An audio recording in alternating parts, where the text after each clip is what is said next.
जनसंवाद न्यूज, सत्य आणि विश्वासाची बातमी। बदलापूर शहरातील मुदतबाह्य होर्डिंग पालिकेच्या माध्यमातून काढण्यात येत आहे। कल्याण कर्जत महामार्गावरील मोठे होर्डिंग पालिकेच्या माध्यमातून सध्या काढण्यात येत आहे। प्रत्येक महिन्याच्या शेवटच्या आठवड्यात ही कारवाई करण्यात येणार असल्याची माहिती पालिका अधिकाऱ्याने दिली।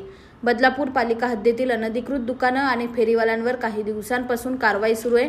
आता पालिका हद्दीतील मुदतबाह्य होर्डिंग सुद्धा पालिकेच्या माध्यमातून काढण्यात येत आहेत। बदलापूर शहरात 10 ते 12 मुदतबाह्य मोठमोठे होर्डिंग आहेत।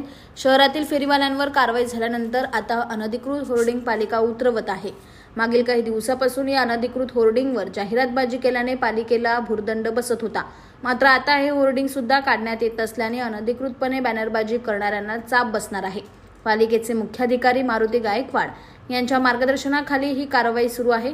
पुढील 2 ते 3 महिने ही कारवाई सुरू राहणार आहे।